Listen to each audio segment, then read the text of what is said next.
आपण शेवगाच्या शेंगांची सुकी भाजी बनवते मस्तपैकी. त्याच्यासाठी ते कढईत तेल टाकून घेतलेलं आहे.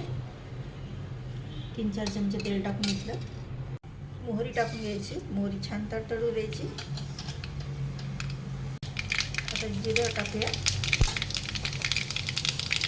त्याच्यात आता आपण हे कांदे कापून घेतले बारीक. कढीपत्ता,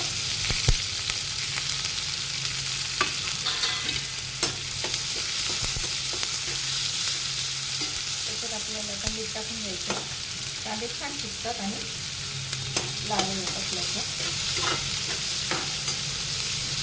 कांदे आता आपण छान फ्राय होऊ दे. कांदे फ्राय होतात तोपर्यंत इथे आपण लसूण निवडून घेतलेलं आहे. खोबरं अर्धी वाटी पिसून घेतलं आहे. आलं घेतलं आहे. आता हे सगळं मिक्सरला बारीक करून घ्यायचं आहे. त्याच्यातच आपल्याला कोथिंबीर पण वाटण करून घ्यायचं आहे. म्हणजे वाटण बारीक झाल्यावर ना मसाला छान भाजीसाठी घट्ट ग्रेव्ही तयार होते. त्याच्यात आता आपण एक टोमॅटो टाकून घेऊया.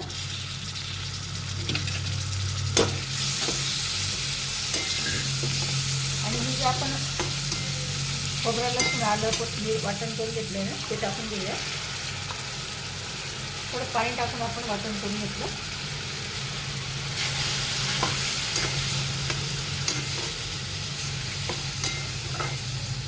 तर त्याच्यात आपण अर्धा चमचा हळद टाकून घेतली. नंतर 1 चमचा लाल चटणी, 1 चमचा गरम मसाला घरचा. आता हे सगळं मिक्स करून घ्यायचं. निंबू टाकून घेतले. छान आता मिक्स होऊ द्यायचं. आणि त्याच्यात आपल्याला आता शेवगा टाकून घ्यायचं आहे.